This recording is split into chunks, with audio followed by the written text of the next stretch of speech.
رقدت في الكوما عملوا الشهر كامل. صباح العسكري تاعهم.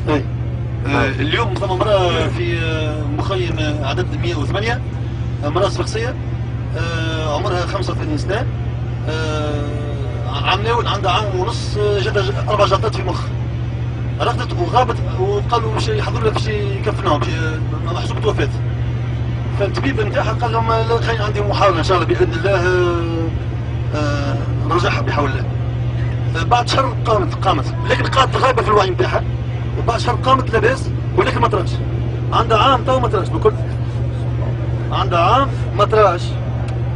ما تشبعش تسمع فيا، عندها عام ما طراش وما تشوفش. جابوها يقودوا فيها ولادها حتى المطار، اعطوها امانه للنساء اللي طلعوا معها في الطياره يقودوا فيها، وطافوا بها الكعبه الشريفه وسعوا بها السعي وهي ما طراش في كروسه.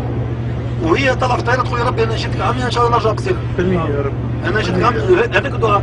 واصحابها النساء يقولوا راهي ديما تقيم الليل.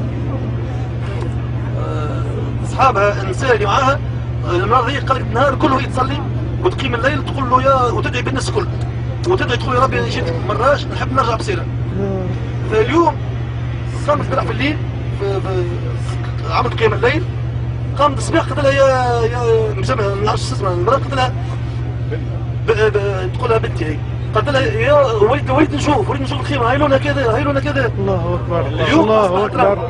المراه موجوده في مخيم 108، تو كنا بحذاها وصورناها وحكينا معاها ودعت لنا حتى احنا اللي نحن. الحمد لله. فالدعاء اليوم مستجاب مستجاب مستجاب باذن الله. ان شاء الله. السلام عليكم.